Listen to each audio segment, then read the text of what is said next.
If you were lucky enough to grow up around a Thai grandmother, you learned very early that food was never just food. It was care. It was routine. It was how love showed itself without needing many words. Her kitchen was rarely quiet. There was always something simmering, pounding, frying, or steaming, often all at once. The air carried layers of aroma, garlic hitting hot oil, chilies releasing their heat, herbs bruised just enough to wake them up. My grandmother never followed written recipes. Everything lived in her memory and her hands. She tasted constantly, adjusted instinctively, and trusted balance above all else. If something was too salty, she added sweetness. If it was too rich, she reached for lime or herbs.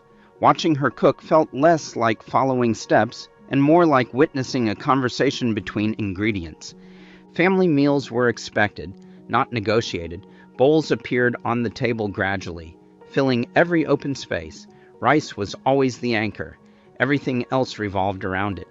No single dish mattered more than the whole spread. Eating was slow, communal, and steady, with everyone reaching, sharing, and talking at once. Many of the meals she cooked daily are becoming harder to find now. They aren't flashy, they aren't plated for photos, but they fed families for generations, quietly and consistently. Here are 20 meals my Thai grandmother made for family, the kind of dishes that shaped everyday life and still carry the feeling of home. 1. Steamed jasmine rice. Rice was never treated as a side dish in my grandmother's kitchen. It was the foundation of every meal. She cooked it at least twice a day, sometimes more when the house was full. Before it ever touched the stove, she rinsed it carefully, swirling the grains in water and feeling them slip between her fingers. She believed you could tell the quality of rice by touch alone.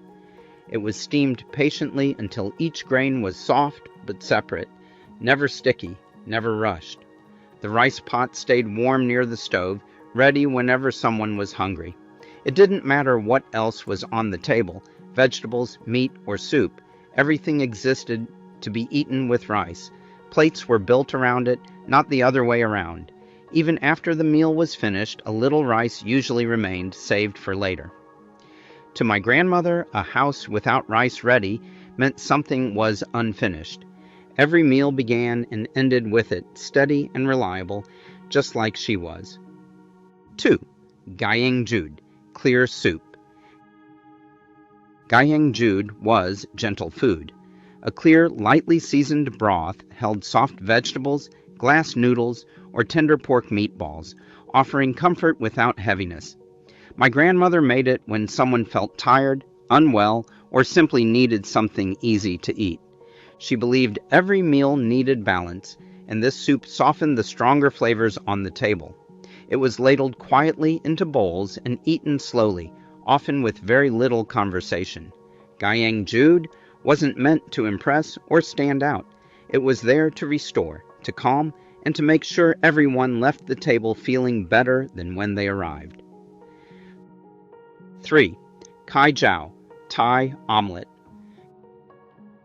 Kai Jiao was fast food done properly. My grandmother treated it as proof that speed didn't have to mean carelessness. Eggs were beaten briskly with fish sauce and sometimes a small splash of water, then poured into very hot oil so they puffed and spread instantly. The sound was sharp and reassuring. The edges crisped into lacy brown ridges, while the center stayed soft and fluffy. She flipped it with quick confidence, never hesitating. Kai Jiao was always served over hot rice, the omelet sinking slightly as the steam rose. A small dish of chili sauce usually sat nearby, added only if you wanted heat. It wasn't fancy food, and it didn't pretend to be. It was filling, comforting, and reliable. When there wasn't much time, Kai Jiao appeared. When there wasn't much else in the house, it still felt like a complete meal, proof that a few simple ingredients handled well were enough. 4. Pad Kra Pao. This was one of the few dishes that came together quickly, but it was never rushed. Pork or chicken was cooked over high heat with plenty of garlic, chilies, and holy basil, filling the kitchen with a sharp, fragrant smell that meant dinner was close. My grandmother moved calmly at the stove, adding fish sauce and just a touch of sugar, tasting again and again until the balance felt right. She believed this dish depended on instinct more than measurement. The meat stayed tender, coated in a glossy sauce that clung to every piece. The basil was added last, wilting just enough to release its aroma. It was always served over hot rice, which absorbed the bold flavors immediately. Once it reached the table, it disappeared fast. There was very little talking while people ate. It was the kind of food that demanded attention, warming you from the inside and making even an ordinary evening feel complete. 5.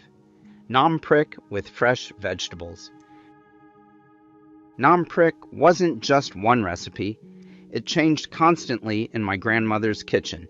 Some days it was rich with shrimp paste, other days sharper and heavy with chilies, or mild enough for children to enjoy. She adjusted it without thinking, tasting and reshaping it to suit who was at the table. What mattered most was never the Nam Prik itself, but what came with it. Fresh vegetables were arranged carefully around the bowl. Crisp cucumbers, long beans, cabbage leaves, and handfuls of herbs. Everyone reached in, dipping and tasting, choosing how much heat they wanted. No two plates ended up the same. Nam Prik turned eating into a shared experience, slowing the meal and encouraging conversation.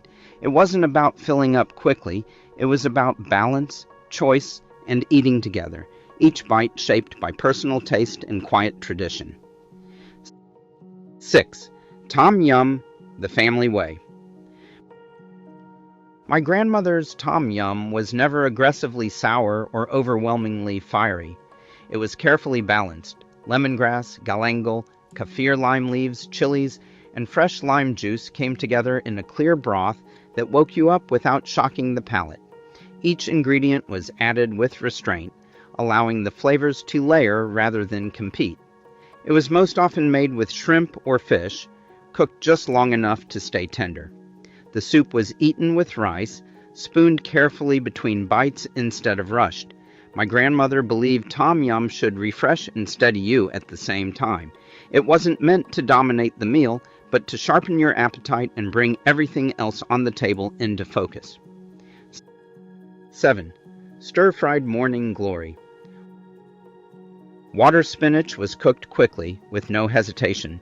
Garlic, chilies, and fermented soybeans hit the hot pan first, releasing a sharp, savory smell that filled the kitchen in seconds. The heat stayed high and the cooking fast. The greens were added last, tossed just long enough to wilt while keeping their deep green color and slight crunch. My grandmother never let them go soft or dull. This dish appeared often, sometimes without any announcement at all. It was simply there, set beside rice, ready to be eaten. It didn't demand attention, but it was always welcome. Fresh, salty, and lightly spicy, it balanced richer dishes on the table. Water spinach was everyday food, dependable, familiar, and quietly essential. 8. Fried mackerel with chili dip. Fried mackerel arrived at the table whole, its skin crisp and fragrant from the hot oil. My grandmother fried it simply, letting the fish speak for itself. The outside crackled when touched, while the flesh inside stayed moist and rich. She never bothered with elaborate seasoning. A little salt was enough. At the table, the fish was broken apart by hand, shared easily between plates. It was eaten with hot rice and a bowl of Nam Prik, each bite adjusted with chilies or vegetables as needed. This wasn't food for special occasions or celebrations. It was everyday cooking, steady and familiar. Yet, it always felt complete. The combination of crispy fish, plain rice, and sharp dipping sauce satisfied in a way few complicated dishes could. It was the kind of meal that left nothing missing, reminding everyone that simplicity, when done well, was more than enough. 9. Pork and bitter melon soup. This soup wasn't loved immediately, especially by children. Bitter melon stuffed with pork looked unfamiliar and tasted sharp at first. My grandmother simmered it slowly until the melon softened and the bitterness mellowed into something gentler and almost comforting. She believed thyme was the key ingredient. She often said it was good for you, even if you didn't enjoy it yet. The broth was light but deeply savory, absorbing flavor from the pork and the melon itself. It was eaten quietly, spoon by spoon, usually with rice. Over time, our reactions changed. What once felt challenging became familiar, even welcome. We learned that not every dish was meant to please right away. Some foods asked for patience, and in return, they offered something lasting. 10. Pad Kra Pao Ruam, mixed vegetable stir-fry. Whatever vegetables needed using up went into this dish. Broccoli, cabbage, carrots, mushrooms, nothing was wasted in my grandmother's kitchen. She cut everything evenly, not for appearance, but so it would cook at the same pace. The pan stayed hot, the cooking quick, just enough to soften the vegetables without dulling their color or texture. Seasoning was kept light, a little soy sauce, maybe a splash of broth, nothing that would overpower the natural flavors. This dish was always served alongside stronger, bolder foods, meant to balance the table rather than stand out on its own. It appeared often and without ceremony, filling space on the plate in a quiet, dependable way. It wasn't exciting food, but it was necessary. My grandmother believed meals needed contrast, and this simple vegetable dish made everything else taste better. 11. Khao Tom, rice soup. Khao Tom was breakfast, late-night food, and illness food all at once. Rice was cooked down slowly into a soft porridge, breaking apart until the broth turned milky and warm. My grandmother added pork, slices of ginger, and chopped green onions, seasoning it gently so nothing overwhelmed the bowl. The flavors were mild, but reassuring. This was quiet food. It was eaten slowly, often when the house was still or nearly asleep. No one rushed through a bowl of Khao Tom. It warmed from the inside and settled easily, making it perfect for early mornings, long nights, or days when you didn't feel quite right. My grandmother believed some dishes existed to restore balance rather than fill you up, and Khao Tom did exactly that. 12. Gaang Som. Sour curry made with tamarind was sharp, bright, and refreshing. The broth carried a clean sourness that woke up your mouth immediately, balanced by vegetables and sometimes pieces of fish simmered just until tender. My grandmother kept it light, never heavy, letting the tamarind lead without overpowering everything else. This curry was always served alongside richer dishes, never on its own. A few spoonfuls were enough to cut through oil and spice, resetting your appetite and pulling you back to the table. It reminded you to keep eating, to take another bite of rice, another taste of whatever else was there. Sour curry wasn't meant to comfort or fill you up. It was meant to sharpen the meal, keeping everything lively and balanced until the very end. 13. Steamed fish with lime and garlic. Fish was always steamed whole, never cut or portioned beforehand. My grandmother believed keeping it intact preserved both flavor and respect for the ingredient. Once it was cooked through, tender and fragrant, she topped it with a mixture of chopped garlic, fresh chilies, and lime juice. The sauce was poured over just before serving, hitting the hot fish and releasing a sharp, mouth-watering aroma that filled the room instantly. At the table, the fish was eaten carefully. It was broken apart slowly, piece by piece, making sure everyone received a fair share. Bones were set aside neatly, never rushed. Served with rice, each bite was adjusted with spoonfuls of the tangy sauce. This wasn't dramatic food, but it demanded attention. Steamed fish was about balance, restraint, and sharing. A quiet reminder that good meals weren't about abundance, but consideration. 14. Larb the home way.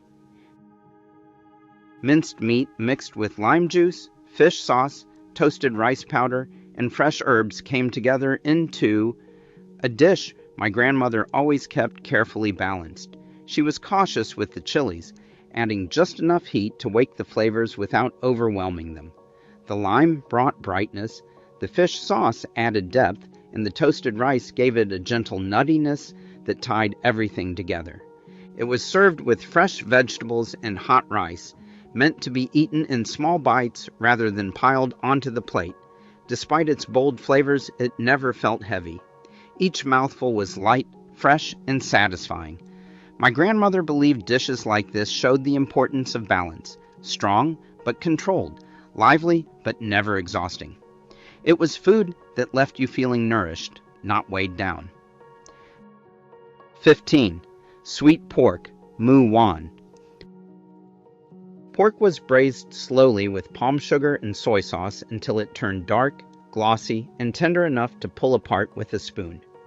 My grandmother cooked it patiently, letting the sauce thicken on its own as the pork absorbed every bit of sweetness and salt. The smell filled the house for hours, rich and reassuring, a clear sign that dinner would be something special. This was a dish children loved without question. The flavors were gentle, comforting, and familiar, with no sharp edges or surprises. It was always served over rice, the sauce soaking in immediately. My grandmother nearly always made extra, knowing it would disappear quickly. Leftovers, if there were any, tasted even better the next day. It was the kind of food that made people linger at the table, quietly content, asking for just one more spoonful. 16. Fried tofu with dipping sauce. Tofu was fried until golden, each piece turning crisp on the outside while staying soft and delicate inside. My grandmother handled it gently, lowering it into the oil and letting it cook undisturbed until the edges set and colored properly. She believed tofu needed patience, not constant movement. When it came out, it was drained carefully and arranged on a plate while still hot. A simple chili dipping sauce was served alongside, sharp and slightly salty, meant to wake up each bite without covering the tofu's mild flavor. The contrast was what made it special, crunchy against soft, plain against spicy. No matter how much she made, it disappeared quickly. People reached for it without thinking, often before sitting down properly. It wasn't elaborate food, but it never failed. Fried tofu was familiar, comforting, and quietly addictive, the kind of dish that vanished as soon as it hit the table. 17. Banana blossom salad. Banana blossom salad always felt refreshing before the first bite. My grandmother sliced the blossom thinly, soaking it briefly so the bitterness softened but never disappeared. She said that bitterness mattered. It gave the dish character. The pale strands were mixed gently with herbs, a squeeze of lime, and a light dressing that never overwhelmed the vegetables. Some days there were chilies. Other days it stayed mild, depending on who was eating. Everything was tossed carefully, just enough to coat. Served alongside richer dishes, it did its quiet work, cooling the palate, cutting through heaviness, and preparing you for the next bite. 18. Pumpkin and coconut milk. Pumpkin simmered in coconut milk was one of my grandmother's quiet comforts. Thick pieces of pumpkin were added to gently warmed coconut milk and cooked slowly, never allowed to boil hard.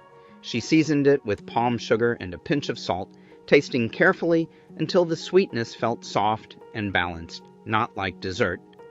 As it cooked, the pumpkin became tender while holding its shape, and the coconut milk thickened into a silky coating. The scent was mild and soothing, filling the kitchen gently. Sometimes it was served warm in the evening, other times chilled on hot days. It was simple food, calm and comforting, meant to make you feel cared for. 19. Sticky rice with mango, family version. Mango sticky rice was never treated like a special presentation in my grandmother's kitchen. There were no decorative touches or careful arrangements, just ripe mangoes sliced thick and placed beside warm, sticky rice. The rice was steamed until glossy and tender, then spooned onto plates while still hot, ready to absorb the coconut sauce poured over it. The sauce was rich but restrained, made from coconut milk with just enough sweetness and a pinch of salt to keep it balanced. She poured it generously, letting it sink into the rice instead of sitting neatly on top. The mango cooled each bite, soft and fragrant. It arrived without announcement. usually when conversation had already slowed. No one rushed it. It didn't aim to impress. It simply ended the meal quietly and completely. 20. Fresh fruit with salt and chili. Meals often ended simply, with fruit brought to the table rather than dessert. My grandmother sliced green mango, guava, or pineapple into rough pieces and set them out with a small dish of salt and chili on the side. There was no rush and no order to it. Everyone reached for what they wanted, dipping lightly, adjusting the balance for themselves. The fruit was sharp, cool, and refreshing, especially after richer dishes. It woke up the palate and slowed the pace of eating, stretching the end of the meal into something calmer. Conversation softened, hands moved more slowly, and the day felt gently complete. My Thai grandmother never announced dinner. She simply started cooking, and people gathered when the smells became impossible to ignore. Her food wasn't about presentation or trends. It was about balance, generosity, and feeding people properly. These meals weren't special because they were rare. They were special because they were constant. They showed up day after day, shaping habits, memories, and the quiet rhythm of family life. Many of these dishes are still cooked today, but fewer people cook them the way she did, patiently, instinctively, and always with others in mind. Remembering them isn't just about preserving recipes, it's about remembering how food once held families together, one shared meal at a time.